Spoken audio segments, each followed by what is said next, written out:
El presidente Enrique Peña Nieto acepta la renuncia de Aurelio Nuño como secretario de Educación Pública. Será coordinador de campaña de José Antonio Meade.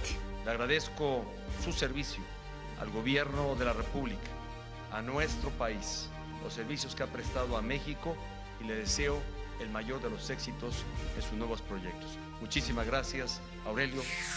Otto Granados fue nombrado nuevo secretario de Educación. Las prioridades del nuevo secretario incluirán redoblar esfuerzos para lograr la plena instrumentación de los planes y programas de estudio del nuevo modelo educativo para el ciclo escolar 2018-2019.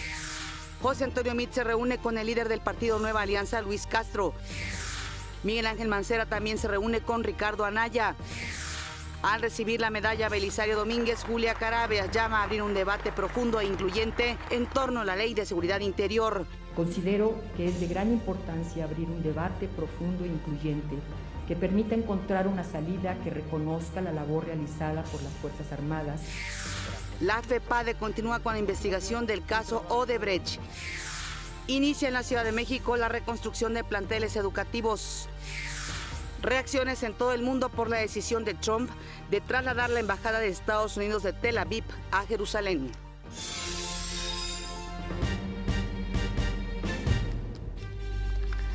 Hola, ¿qué tal? Muy buenos días. Qué gusto que nos acompañen en una edición más de México al Día. En este momento la temperatura aquí en la Ciudad de México, 7 grados centígrados. Desde aquí, como siempre, un saludo muy, pero muy afectuoso también a quienes nos están viendo en el interior de la República Mexicana.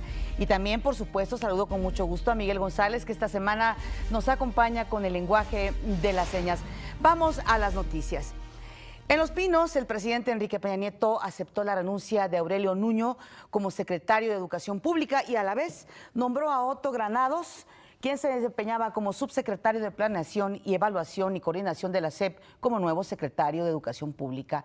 El presidente agradeció a Aurelio Nuño el impulso que dio a la política educativa de este país, al fortalecimiento de la formación y evaluación académicas y al mejoramiento de la infraestructura escolar. Le agradezco su servicio al gobierno de la República, a nuestro país, los servicios que ha prestado a México y le deseo el mayor de los éxitos en sus nuevos proyectos. Muchísimas gracias, Aurelio, por tu entrega comprometida, institucional, siempre pensando en México. Muchísimas gracias. A ver bien. Al nuevo secretario de Educación Pública le instruyó a seguir instrumentando el nuevo modelo educativo. Las prioridades del nuevo secretario incluirán redoblar esfuerzos para lograr la plena instrumentación de los planes y programas de estudio del nuevo modelo educativo para el ciclo escolar 2018-2019. Continuar impulsando el fortalecimiento de las capacidades docentes de las maestras y los maestros y en particular el servicio profesional docente. Continuar con la mejora de la infraestructura con énfasis en el proceso de reconstrucción de los planteles dañados a consecuencia de los sismos de septiembre. Pregunto al maestro Otto Granados Roldán, protesta guardar y hacer guardar la Constitución Política de los Estados Unidos Mexicanos y las leyes que de ella emanen y desempeñar leal y patrióticamente el cargo de secretario de Educación Pública que le ha sido conferido. Sí, protesto. Después, Aurelio Nuño anunció que va a ser el coordinador de campaña del precandidato del PRI a la presidencia, José Antonio Meade.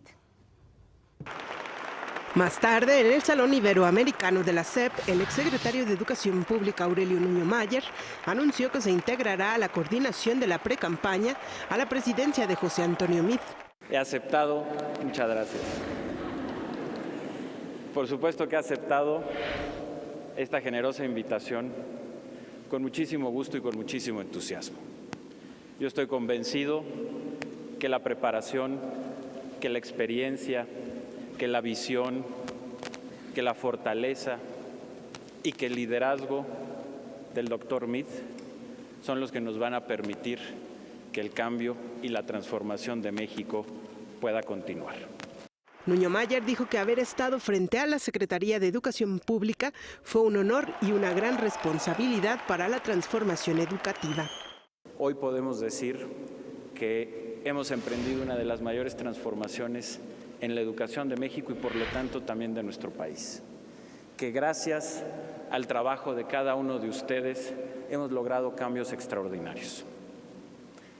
Hoy, a diferencia de un pasado reciente, los maestros pueden hacer, las maestras y los maestros de México pueden hacer una carrera a partir de su propio mérito y de su propio esfuerzo. El anuncio tuvo como finalidad, tal como lo marca el protocolo oficial, la entrega del cargo al nuevo titular de la Secretaría de Educación Pública, Otto Granados Roldán, quien tiene la encomienda de dar continuidad a este cambio educativo y a la consolidación del nuevo modelo. Es una extraordinaria distinción y el más alto honor por el cual me siento sinceramente agradecido. Pero hay más. Recibir la estafeta de quien en este tiempo ha dedicado toda su energía, su visión y su liderazgo político a instrumentar la reforma educativa más importante de México que México ha emprendido en décadas, es también un formidable desafío al que sabré responder al menos con las mismas cualidades de quien hoy concluye su gestión. El nuevo secretario de Educación pidió el apoyo de estudiantes, maestros, investigadores y padres de familia para llevar a buen puerto el modelo educativo. Sé que contaremos con la ayuda de los padres de familia porque esta reforma es única y exclusivamente para el bienestar de sus hijos. Y sé que tendremos el acompañamiento de muchos millones de ciudadanos que han puesto sus esperanzas y su fe en esta hazaña por la educación. Todos ellos son nuestro apoyo, pero mañana también serán nuestros jueces. La SEP informó que de 2012 a 2017 los avances de la transformación educativa han sido positivos. Entre ellos destacó que la evaluación docente logró que más del 90% de maestros en Oaxaca, Chiapas, Michoacán y Guerrero la presentaran. Para México al Día, Jacqueline López Zárate.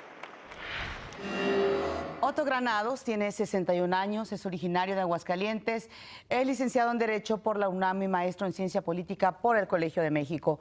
Se desempeñó como secretario particular de Jesús Reyes Heroles cuando era titular de la SEP, fue consejero político de la Embajada de México en España y embajador de México en Chile en 2 ocasiones. Ha sido oficial mayor de la Secretaría de Programación y Presupuesto, director general de Comunicación Social de la Presidencia de la República de 1992 a 1998, fue gobernador de Aguascalientes. Además, fue consultor de la Organización de Estados Americanos y del Banco de Desarrollo de América Latina. Luego de anunciar que va a ser el coordinador de campaña, Aurelio Nuño se reunió con el precandidato a la presidencia, José Antonio Meade, y también con el presidente nacional del PRI, Enrique Ochoa. Este encuentro se realizó en la sede del PRI. Los tres conversaron sobre el desarrollo del proceso electoral precisamente para el próximo año. José Antonio Meade, mientras tanto, también se reunió, tuvo otro encuentro, pero con el dirigente nacional del partido Nueva Alianza, Luis Castro. Este encuentro se realizó en una librería de la Colonia Condesa de la Ciudad de México. Este encuentro se dio para analizar una posible coalición frente a las elecciones del 2018. Ambos coincidieron en que, más que una disputa entre partidos, las elecciones del próximo año se van a caracterizar por un enfrentamiento entre dos proyectos de nación. También el jefe de gobierno de la Ciudad de México, Miguel Ángel Mancera, se reunió con el presidente del PAN, Ricardo Anaya.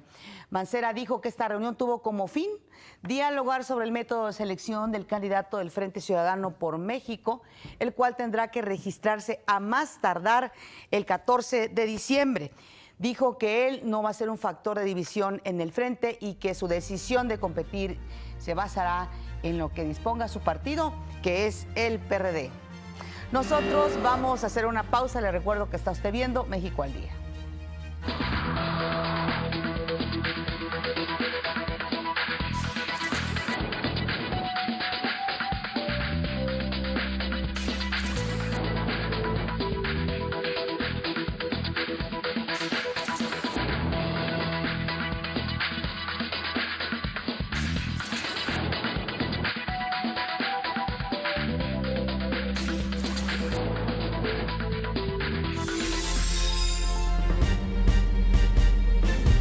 ¿Y cómo van los candidatos independientes en la recolección de firmas? El más avanzado es el gobernador de Nuevo León, Jaime Rodríguez el Bronco, quien ya alcanzó las firmas necesarias en 3 estados, mientras que Margarita Zavala logró la meta en 2 y el senador Armando Ríos Peter en 1.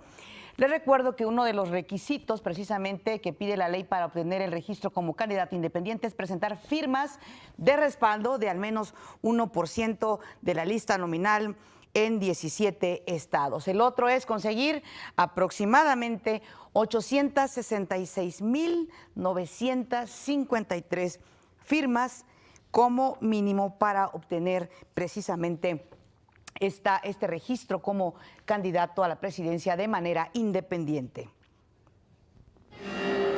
El Senado otorgó a la maestra Julia Carabias la medalla Belisario Domínguez. El Senado de la República otorgó a la maestra Julia Carabias Lillo la medalla Belisario Domínguez, el máximo reconocimiento que da el Estado mexicano a un civil por sus aportaciones al país.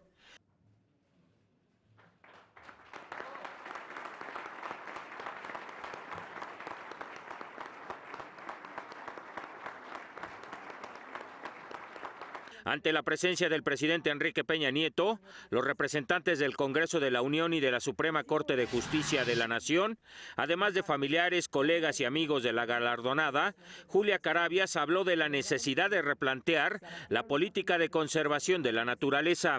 A pesar de los avances indiscutibles, no estamos ganando la batalla y el deterioro ambiental avanza más rápido que su freno y reversión. Sabemos que la producción de alimentos en la agricultura, ganadería y pesca es lo que ha provocado mayores transformaciones en nuestros ecosistemas naturales. Julia Carabias, quien posicionó el concepto de conservación de la naturaleza hace ya más de 3 décadas, aseguró que sí hay alternativas a la crisis ambiental que vivimos. Estoy convencida de que uno de los elementos clave para el cambio radica en basar la toma de decisiones en la mejor ciencia disponible, lo cual lamentablemente tampoco forma parte de la cultura política nacional. Lograr este objetivo requiere ciencia de calidad, y México la tiene. Ponerla al alcance de quienes toman decisiones. La galardonada aprovechó su momento para opinar sobre la Ley de Seguridad Interior que se discute en el Senado. Considero que es de gran importancia abrir un debate profundo e incluyente que permita encontrar una salida que reconozca la labor realizada por las Fuerzas Armadas, intente reconstruir la seguridad y revertir el espiral de la violencia y al mismo tiempo impulse alternativas en la Procuración Civil de Justicia para fortalecer la democracia, la seguridad pública, el Estado de Derecho y el respeto a los derechos humanos, todo ello en consonancia con nuestra Constitución. Julia Carabias llamó a que el debate debe impulsar alternativas en la Procuración Civil de Justicia para fortalecer la democracia, la seguridad pública, el Estado de Derecho y el respeto a los derechos humanos, todo ello en consonancia con nuestra Constitución. Para México al Día, Gustavo Castillo. De acuerdo al periódico The Wall Street Journal, la empresa Ford, estaría analizando producir en México un nuevo automóvil eléctrico. La decisión sería tomada luego de cancelar la construcción de una planta en San Luis Potosí a principios de este año. La producción de este vehículo eléctrico, programada para el 2020, se trasladaría a la planta de Cuautitlán, a la planta que tiene Ford en el Estado de México. La senadora Diva Gastelum recibió el Premio a la Equidad que otorga la Fundación Miguel Alemán a instituciones, asociaciones o personas dedicadas precisamente a promover la igualdad de género. Ella fue reconocida por impulsar la tipificación del feminicidio y también la creación de las alertas de género. Es una mujer que se ha destacado efectivamente por impulsar la equidad de género en este país. Muy satisfecho de que en sus manos competentes, estas manos que han suscrito tantas iniciativas de reforma constitucional y de legislación secundaria y que lo seguirán haciendo en favor de México y dentro de México en favor de la mujer, quede este premio de equidad de género. Diva Gastelum afirmó que las leyes han permitido avanzar en el empoderamiento de la mujer. Sin embargo, es necesaria la voluntad de todos para lograr que este cambio sea verdaderamente efectivo. La legislación ha sido hasta hoy un vehículo para lograr que la igualdad y el empoderamiento de las mujeres tenga un avance positivo. Sin embargo, no todo se debe evolucionar a través de la ley. De poco nos servirán las leyes que entren a fuerza si no erradicamos las conductas misóginas. Al comparecer ante el Senado, el encargado de despacho de la FEPADE, Alejandro Porte Petit, aseguró que la Fiscalía continúa con la investigación del caso Odebrecht. En este caso particular y en los demás, tenga la certeza que se está trabajando y que se están llevando las diligencias necesarias en acompañamiento con las instancias nacionales e internacionales que se tengan que hacer de manera transversal y en todos los ámbitos de gobierno. Puntualizó que la investigación de este caso solo se concentra en un delito electoral. Terminó la etapa de entrevistas a los 41 aspirantes a ocupar el cargo de auditor superior de la Federación, esto para un periodo 2018-2025. De esta forma, inició el proceso para elaborar la terna de candidatos idóneos para que el Pleno de la Cámara de Diputados decida la próxima semana. Tener un acuerdo, un consenso. La votación del auditor superior de la Federación es por mayoría calificada, 2/3 partes. El procedimiento es que este sábado, a más tardar, la Comisión de Vigilancia mande una terna. El dictamen debe ser votado antes de que termine el actual periodo ordinario de sesiones el próximo 15 de diciembre. Nosotros vamos a otra pausa. Siempre lo voy a recordar que está usted viendo México al Día.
El presidente de los Estados Unidos, Donald Trump, hizo caso omiso a las recomendaciones de otros líderes internacionales y anunció que sí va a trasladar la embajada de Israel de Tel Aviv, donde están todas las embajadas del mundo, pero ahora la va a trasladar las instalaciones a Jerusalén, con lo que tácitamente reconoce como capital de ese país, esta ciudad de Jerusalén que está en disputa.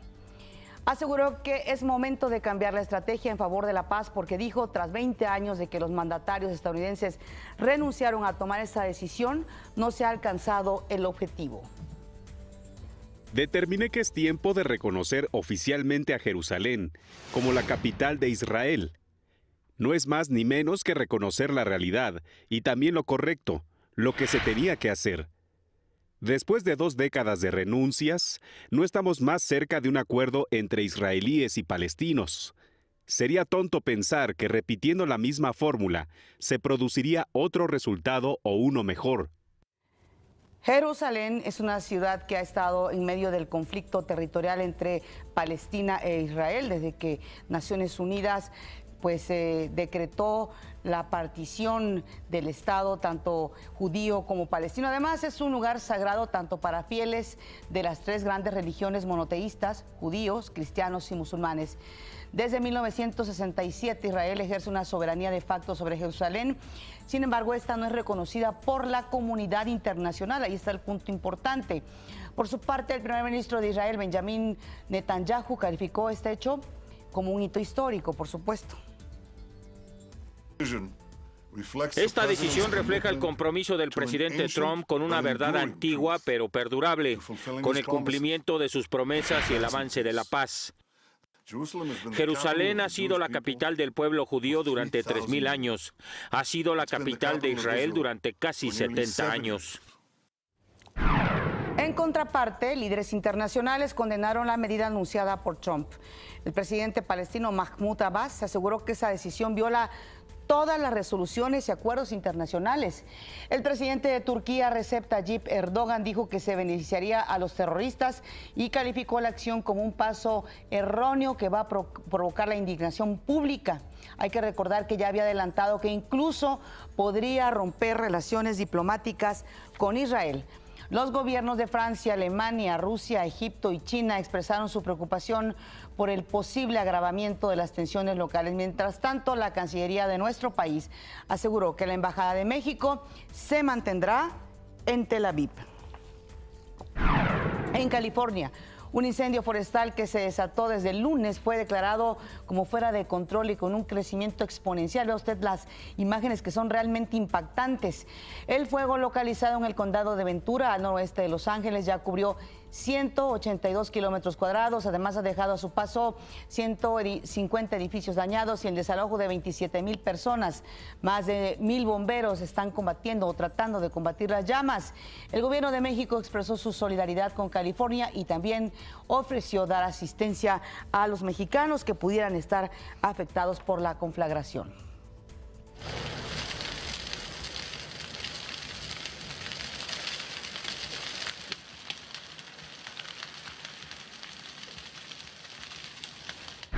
La revista Time reconoció al movimiento Me Too, persona del año, por haber realizado una intensa campaña contra el abuso sexual. Me Too, yo también. Ashley Judd fue la primera en denunciar públicamente al productor de Hollywood, Harvey Weinstein, de haberla acosado en 1997, y tras esa denuncia, Alyssa Milano invitó a las mujeres a sumarse a las denuncias de acoso sexual bajo precisamente ese hashtag Me Too, yo también. El editor en jefe de Times, Edward Felsenthal, dijo que esta oleada de denuncias se ha convertido en uno de los gritos más rápidos en la atención pública de Estados Unidos en lo que va de medio siglo. El FBI aseguró tener pistas de al menos 2 sospechosos en la muerte del agente Rogelio Martínez de la patrulla fronteriza y las lesiones sufridas por otro patrullero. De acuerdo con medios locales, un informante acudió al FBI con datos de 2 hermanos que residen en la localidad de Portales, Nuevo México, quienes fueron interrogados pero negaron estar involucrados. El gobierno de Corea del Norte informó que la guerra nuclear en la península se ha convertido prácticamente en algo inminente. De acuerdo con un vocero de la Cancillería de Norcorea, las declaraciones de altos funcionarios de Estados Unidos contra su país y las maniobras aéreas a gran escala entre Seúl y Washington indican que la Casa Blanca sigue un enfoque paso a paso.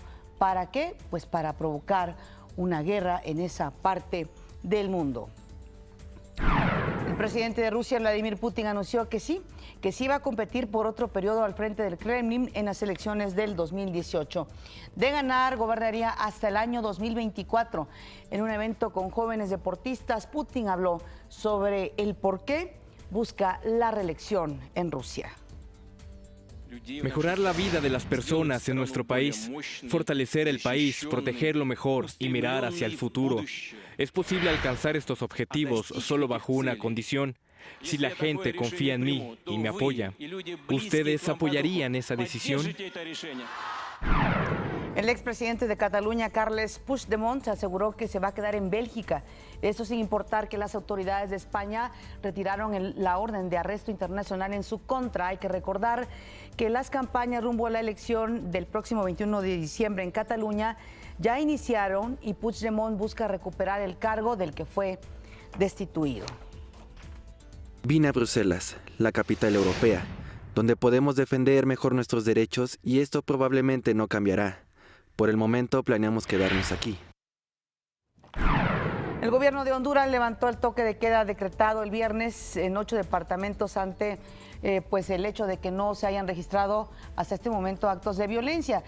Este había sido impuesto como un intento por frenar los enfrentamientos que se habían generado tras las elecciones del 26 de noviembre, elecciones presidenciales, donde hubo una diferencia de puntos porcentuales. Las denuncias de fraude habrían desatado protestas masivas que en algunos casos incluyeron saqueos a los negocios allá en Honduras. Muchísimas gracias a quienes nos acompañaron en esta primera media hora. Nosotros vamos a nuestro resumen y regresamos.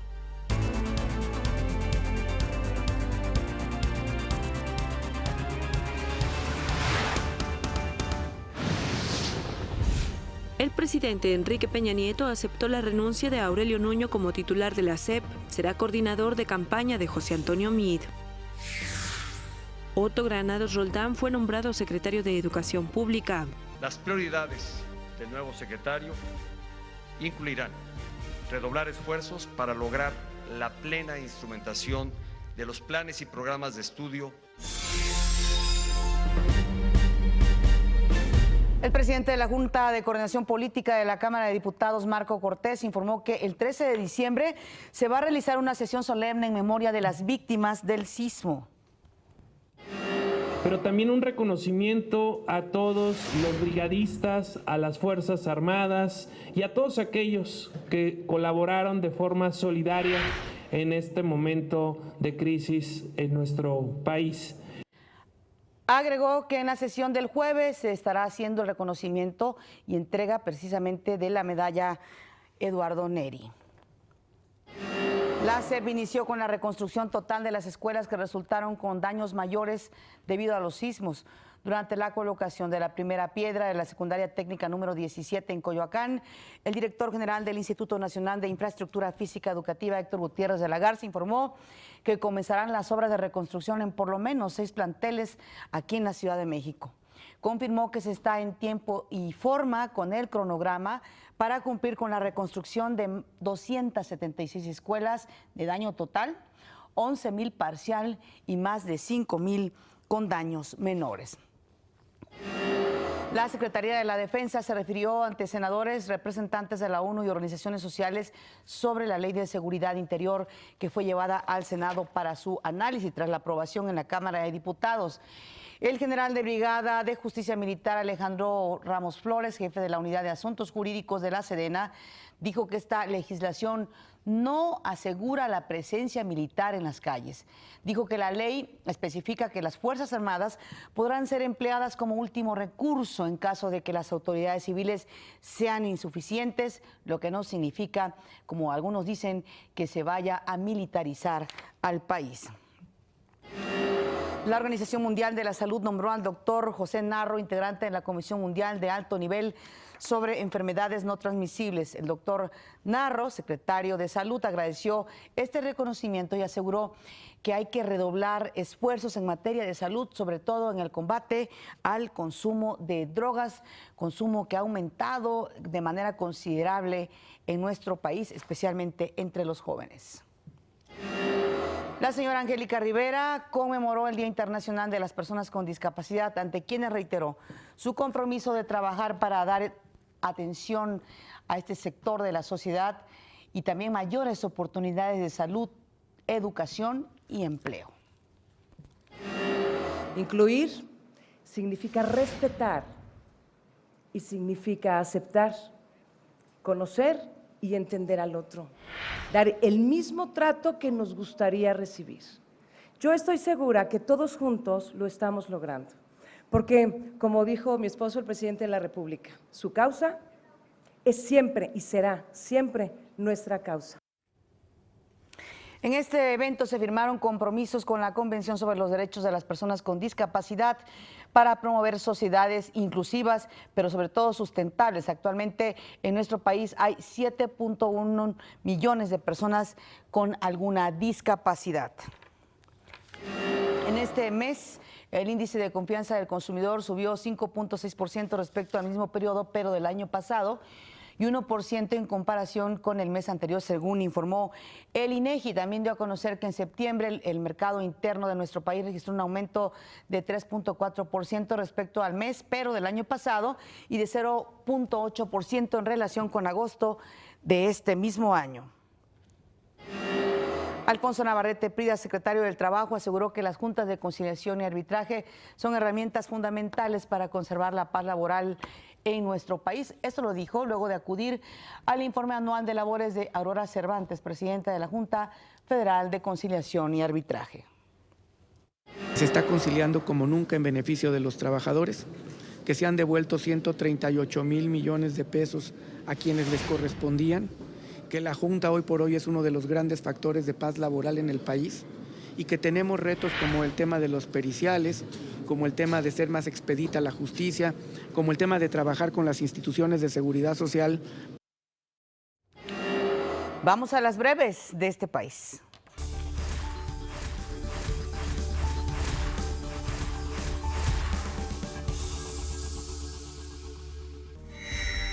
El Servicio Meteorológico Nacional prevé en las próximas horas la primera tormenta invernal de la temporada con espesores de nieve de 2 a 10 centímetros al norte del país.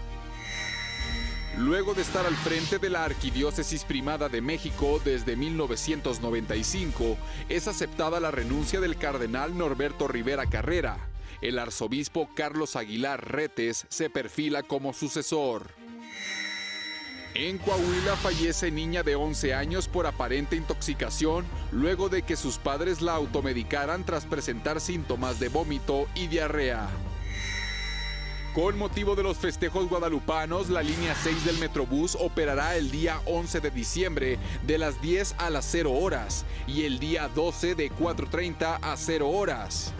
Desde la estación La Villa y hasta la delegación Gustavo Amadero permanecerán cerradas.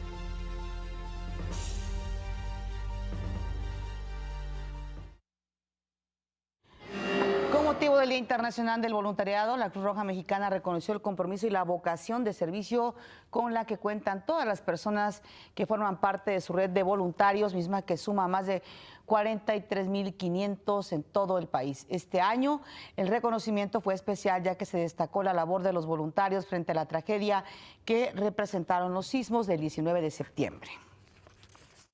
Con mucho entusiasmo quiero felicitar y reconocer la labor que día a día realiza nuestro voluntariado, la cual es totalmente altruista, no importa el día ni la hora, siempre están ahí para ayudar y dar lo mejor de cada uno de todos ustedes. Una muestra de ello fue su participación tras los sismos registrados el pasado mes de septiembre, que afectó severamente a miles de personas en 8 estados del país. Además de develar una placa en agradecimiento por su esfuerzo, los voluntarios escucharon de viva voz las palabras de una sobreviviente de los sismos. Gente preparada para ustedes y con todas las ganas de ayudar. Son las que hacen que progrese nuestro país. No tengo más palabras para expresar el agradecimiento tan grande que tengo para ustedes y en especial a los que participaron directamente en mi rescate. Sigan así, de profesionales, que siempre habrá alguien que los necesite. Vamos a otra pausa, regresamos en México al Día.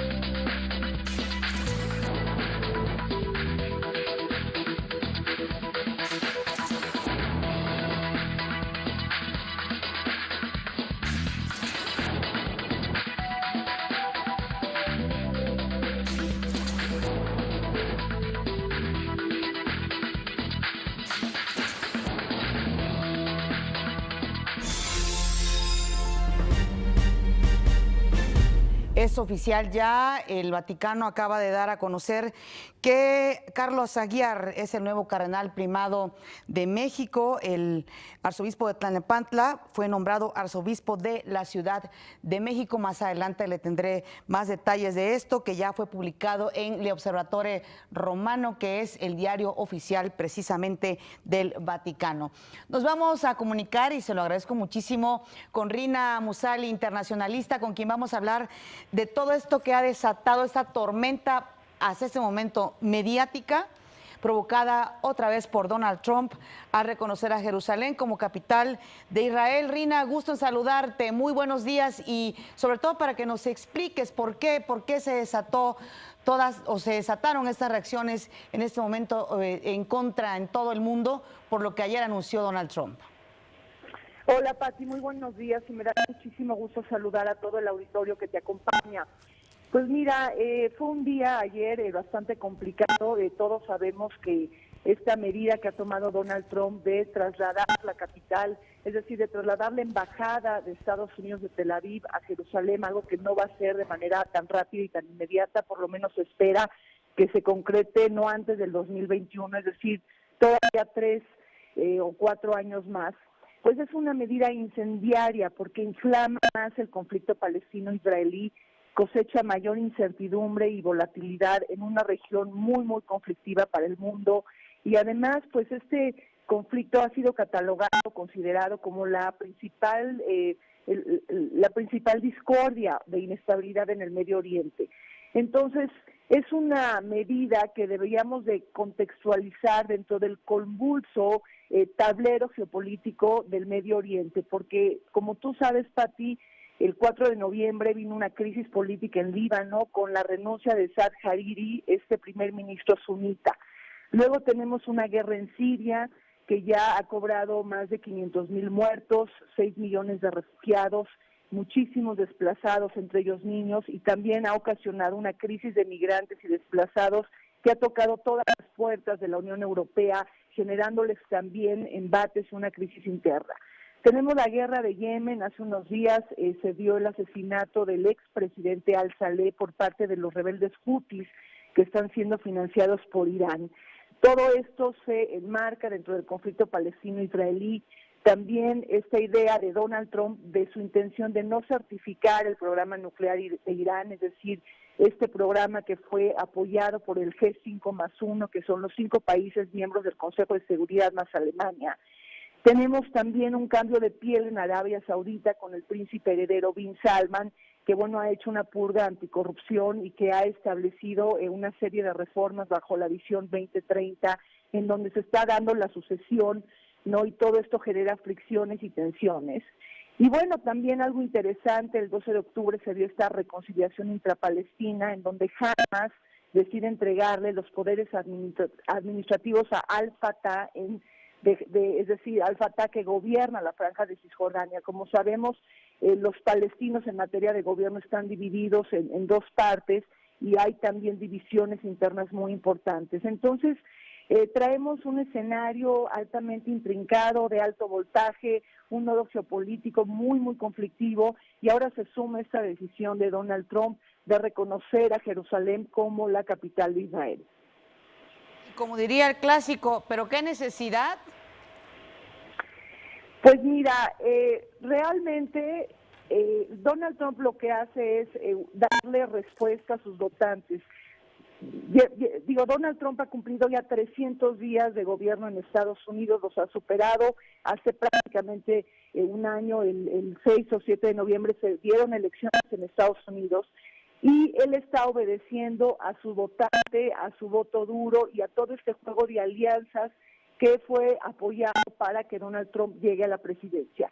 Ahora, Estados Unidos, después de este anuncio, me parece que se descoloca como mediador del conflicto palestino-israelí, es decir, Donald Trump abdica a esta posición porque toma partido y por lo tanto le abre la puerta para que otro liderazgo internacional tome la batuta. Es decir, con esta decisión Estados Unidos vuelve a renunciar a varias partidas internacionales. Primero se sale del Acuerdo de París, en donde Francia, Alemania y China toman el liderazgo y van a llenar el déficit del financiamiento público que Estados Unidos le ha restado a la ciencia climática. Es decir, estos países buscan erigirse como campeones del clima. Luego, hace unas semanas, tenemos también esta decisión de salirse del Pacto Migratorio Mundial, un pacto que se está consensuando en el seno de Naciones Unidas cuando estamos viviendo la peor crisis de refugiados y migrantes desde el fin de la Segunda Guerra Mundial. Se sale también de la UNESCO y del Comité de Naciones Unidas sobre Derechos Humanos, abandone el TPP, es decir, este acuerdo de asociación transpacífico, pero esta configuración comercial pues va a continuar con la partida del TPP-11 y ahí México participa. Y por otro lado, pues busca no certificar el programa nuclear de Irán. Entonces tenemos una presidencia disruptiva de Estados Unidos para el mundo, en donde el unilateralismo se impone sobre lo multilateral y en donde las imposiciones se establecen por arriba del diálogo. Es decir, hay un golpeteo permanente al establishment, al status quo y sobre todo al sistema de Naciones Unidas. Así es, Rina. Finalmente sí me gustaría que le explicaras a nuestro auditorio por qué Jerusalén es punto neurálgico de esta discusión árabe-israelí. Pues mira, la ciudad sagrada de Jerusalén es muy importante para las tres religiones del mundo, para los judíos, cristianos y musulmanes. Es la capital del Estado de Israel, es sede de la Knesset, que la Knesset es el Parlamento de Israel, que cuenta con 120 escaños, es sede de la Suprema Corte de Justicia y también del gobierno y de diferentes ministerios. Ahora, debido al conflicto palestino-israelí, el mundo o la mayoría de los países apoyan la idea de que Jerusalén debe de basarse en el estatus de dos estados para dos pueblos. O sea, recordando un poquito los acuerdos de Oslo que se dieron en el 92 y 93, que han estado fallando y que hasta ahorita, después de 20, 25 años, pues no se han puesto en práctica. Eso mismo lo reiteró Angela Merkel en Alemania. Lo que ellos, generalmente lo que se apoya, es decir, casi ningún país se ha atrevido a contravenir este principio en donde se dice que el este de Jerusalén debía de ser la capital de Palestina y que Jerusalén occidental debía de ser la capital de Israel. Entonces, con esta decisión, pues se enreda más el enjambre convulso del Medio Oriente. Es una decisión que, por supuesto, desafía al mundo entero. Realmente ya estamos viendo implicaciones importantes. Tú hablabas de la parte mediática, los grandes líderes se deslindan, marcan una distancia del posicionamiento que ha tomado Trump. Hay una condena de Hamas, de Al-Fatah, de Arabia Saudita, de Irán, del Ayatollah de Irán, del Papa Francisco y de diferentes países que están en el Medio Oriente. Y bueno, así es un día de rabia, por así decirlo, para los palestinos, y es importante porque el 13 de... Rina Musali, antes que nada una disculpa porque así son los cortes de estación, pero decías tú que pues simplemente se agitan las aguas ahí en esta parte del mundo. En este momento la respuesta ha sido mediática, pero hay que esperar qué sucede ahí en el Medio Oriente. Sí, así es. Como yo te decía, es una decisión que enreda más este enjambre convulso, lleno de inestabilidad, y que estos países se cuidan mucho de hablar del estatus de Israel. Entonces, bueno, pues sí, hay muchos países que piensan que el este de Jerusalén debe de convertirse en la capital de Palestina y que Jerusalén occidental debía de ser la capital de Israel. Esto pues lo desfunda Donald Trump, es decir, lo que hace Donald Trump es le da una victoria, sobre todo a Israel, porque empodera su posicionamiento político de indivisibilidad de Jerusalén, que es una precondición que utiliza este pequeño estado de Medio Oriente para reanudar los diálogos que han estado paralizados, Pati, desde el año 2014. Pero bueno, pues en Israel esto también genera mucha división. En Israel sabemos que en la Knesset hay más de 9 o 10 partidos políticos representados, genera mucha incertidumbre, un sentimiento de inseguridad ante las posibles reacciones de rabia del mundo árabe, y la verdad es que estamos viviendo un momento muy, muy delicado en este Medio Oriente convulso. Te agradezco mucho, Rina Musali, que hayas estado con nosotros, como siempre. Muy buenos días. Gracias igualmente, Pati. Un abrazo. Un abrazo. Saludos. Bueno, vamos a los deportes, la primera parte de los deportes, y hasta listo Jorge Rubio.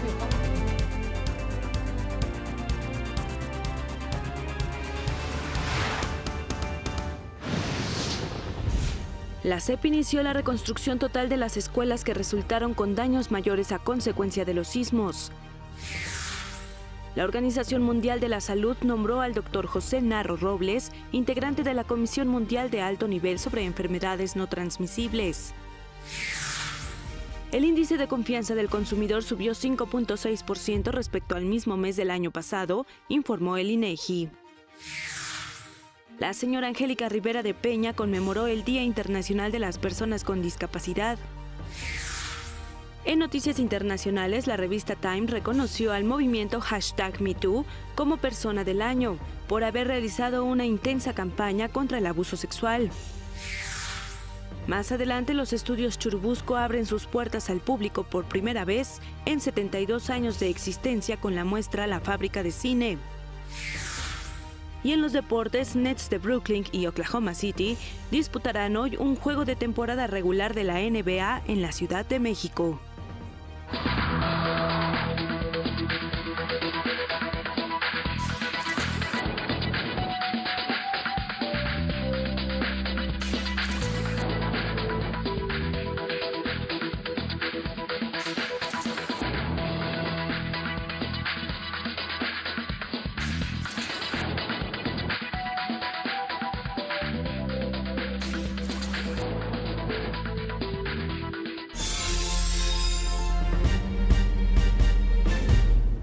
Nos vamos a enlazar hasta Guatemala. Ahí está mi compañero enviado especial de México al Día, Omar Cepeda, quien nos tiene todos los pormenores de esta reunión de ministros de Relaciones Exteriores de la Conferencia Iberoamericana. Omar, ¿cómo te va? Muy buenos días, antes que nada.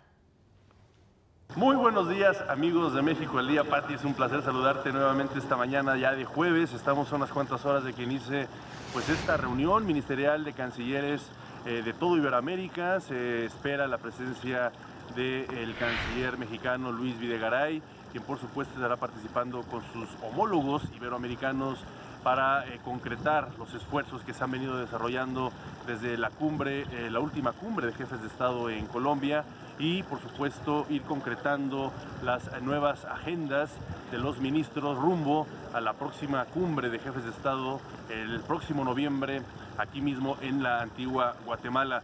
Permíteme comentarte que tuvimos la oportunidad de platicar con Sandra Jovel. Ella es la ministra de Asuntos Exteriores de Guatemala, quien por supuesto nos platicó de los esfuerzos que se están haciendo para recibir por primera vez aquí en Guatemala esta cumbre, esta importantísima cumbre que nos permite acercar las distintas sociedades de Iberoamérica. Hay que recordar que son 22 países, entre ellos están Andorra, el Principado de Andorra, España y Portugal, por supuesto todo América Latina y el Caribe. Vamos a ver lo que nos dijo. La verdad es que para nosotros es un honor poder contar con esta reunión el día de mañana, que será la reunión de cancilleres, la primera de alto nivel, en donde posteriormente y a lo largo de estos 2 años se estarán realizando 26 actividades de distintos foros. El objetivo básicamente es seguir norteando los objetivos de desarrollo sostenible del milenio. Pues importantes las palabras de la ministra Pati. Amigos de México al Día, y por supuesto hoy es el día más esperado, puesto que ya tendremos el documento final de lo que se concretó con los ministros de Exteriores. Toda esta información mañana muy temprano para ustedes.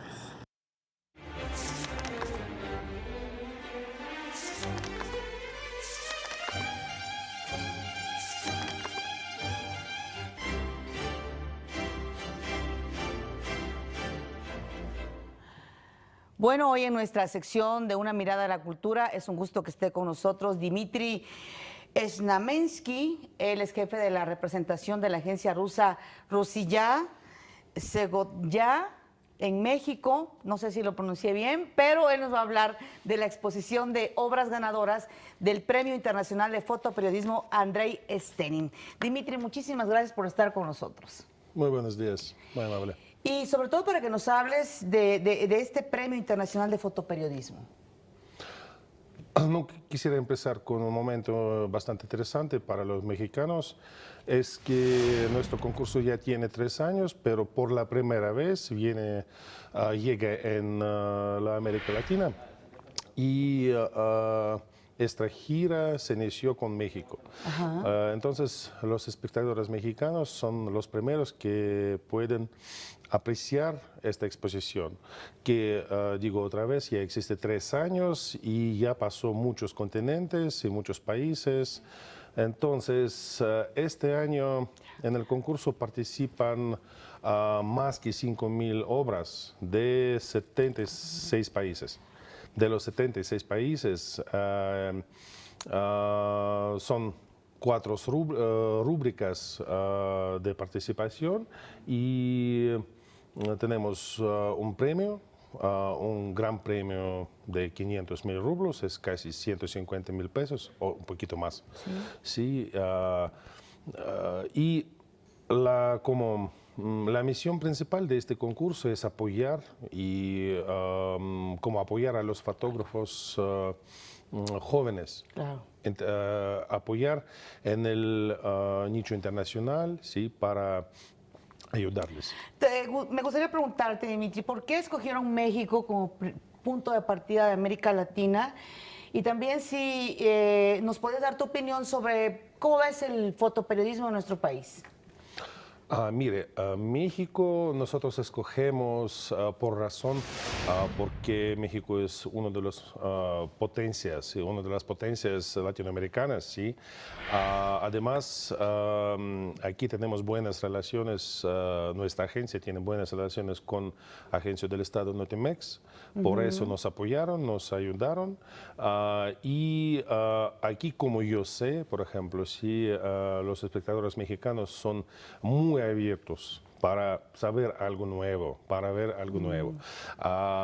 En nuestro concurso participaron unas obras de los fotocorresponsales mexicanos, de Notimex, por ejemplo, y planeamos el año que viene como ampliar nuestra participación, invitar a los nuevos fotocorresponsales jóvenes que participen en este evento.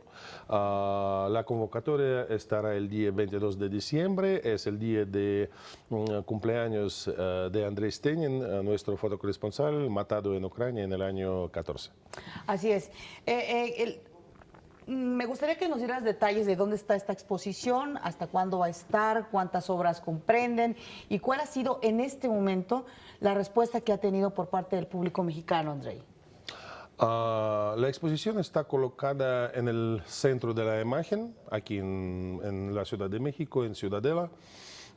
Estará ahí hasta el día 12 de diciembre, porque el día 13 ya lo llevamos, pero ya tenemos un acuerdo con el Club de Periodistas de México que se coloque más adelante en el club. En enero, por ejemplo, estará en el club ya. Sí, es decir, ¿cuál ha sido la respuesta a este momento de la gente que ha tenido la oportunidad de ver esta exposición? No, tuvimos la inauguración hace más que una semana, entonces, como yo sé, la gente viene, la gente aprecia nuestra exposición. Están incluidos más que 40 obras fotográficas, ganadoras de todas rúbricas. Perfecto. Y entonces me parece que estaría interesante para los mexicanos. Perfecto, pues ahí está la invitación abierta a ver esta exposición de las obras ganadoras del Premio Internacional de Fotoperiodismo Andrei Stenin. Dimitri Znamensky, muchísimas gracias por estar con nosotros. Gracias. Y nosotros vamos a una pausa. Está usted viendo México al Día.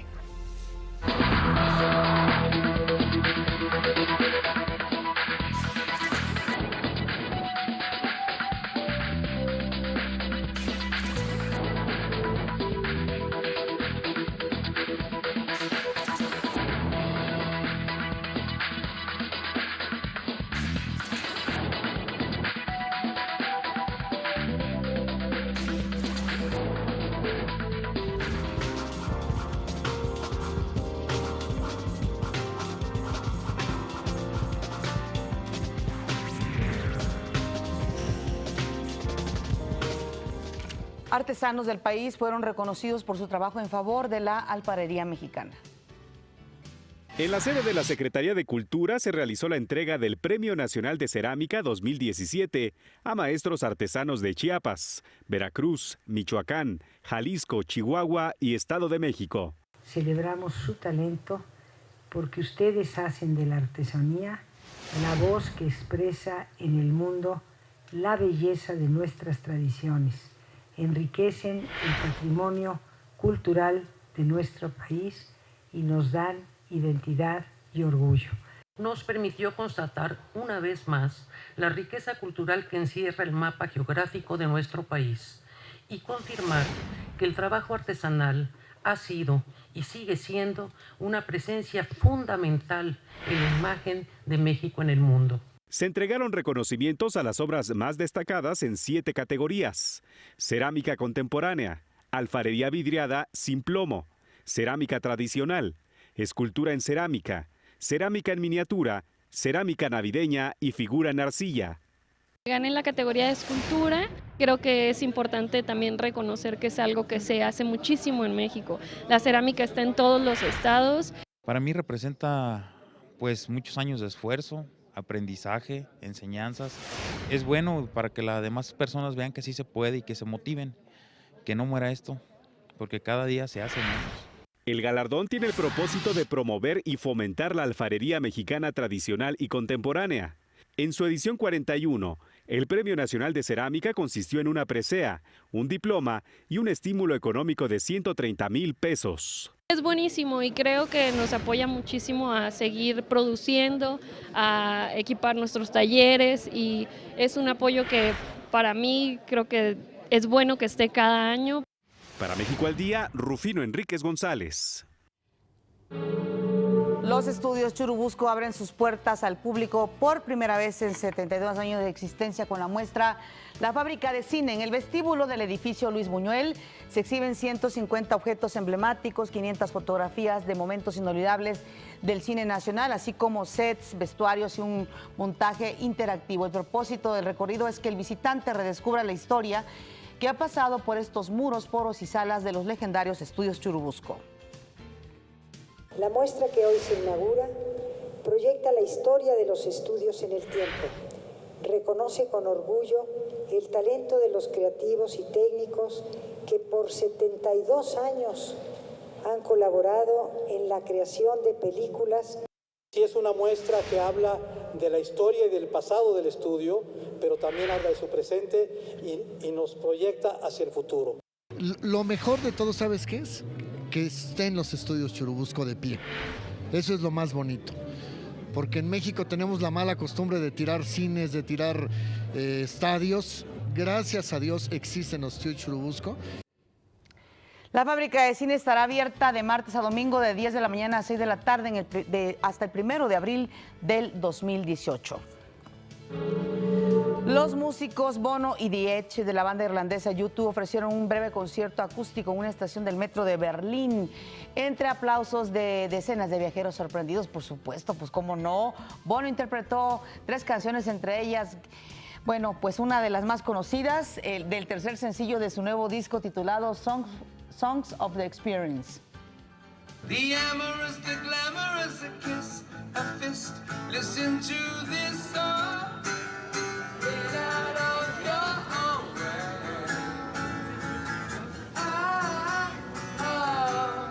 Get out of your own way.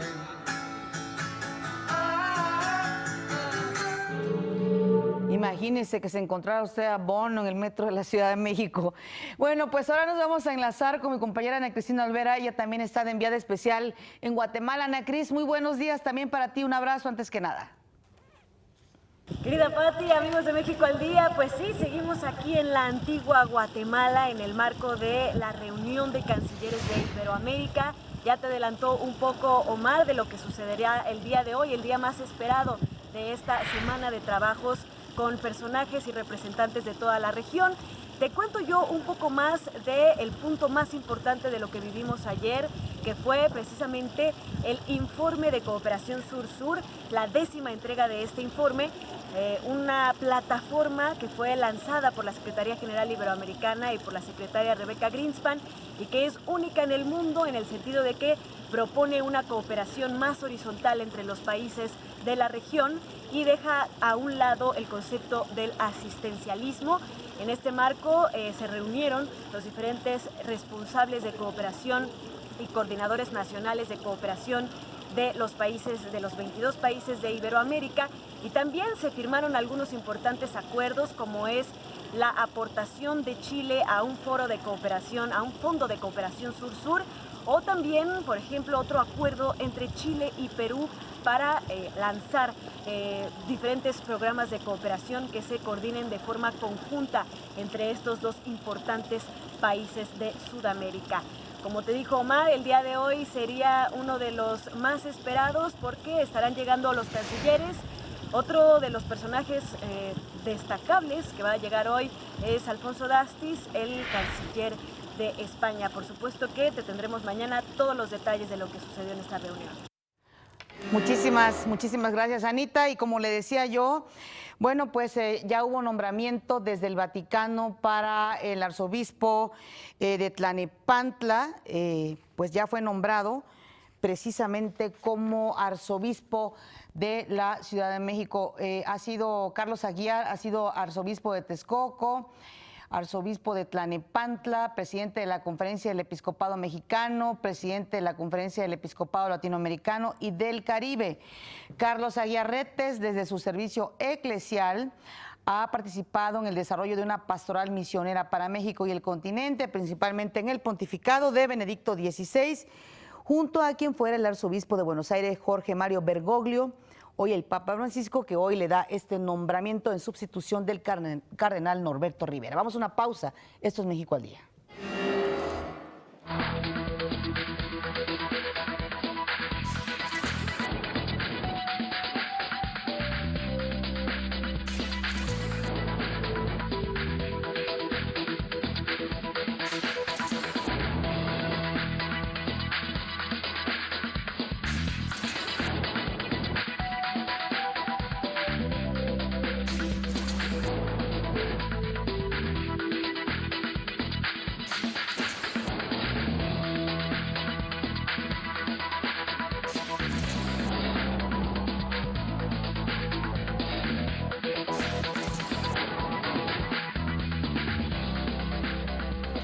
Pues sí, estaremos al pendiente.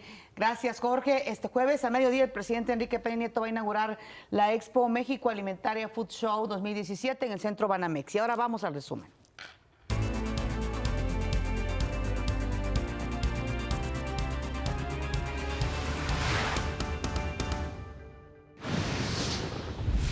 El presidente Enrique Peña Nieto acepta la renuncia de Aurelio Nuño como secretario de Educación Pública. Será coordinador de campaña de José Antonio Meade. Otto Granados Roldán fue nombrado secretario de Educación Pública. La SEP inició la reconstrucción total de las escuelas que resultaron con daños mayores a consecuencia de los sismos. La Organización Mundial de la Salud nombró al Dr. José Narro Robles, integrante de la Comisión Mundial de Alto Nivel sobre Enfermedades No Transmisibles. El Senado entregó la medalla Belisario Domínguez a la bióloga Julia Carabias. En noticias internacionales, el expresidente de Cataluña, Carles Puigdemont, aseguró que se quedará en Bélgica, pese a que ya retiraron la orden de arresto en su contra. Los músicos Bono y The Edge de la banda irlandesa U2 ofrecieron un breve concierto acústico en una estación del metro en Berlín, Alemania. Y en los deportes, Tigres y Monterrey disputan esta tarde el juego de ida de la final de la Liga MX. Es todo, muchísimas gracias por su atención. Siempre le voy a recordar que este es un esfuerzo informativo de Televisión Educativa. Hasta luego, gracias a todos. A Miguel González también.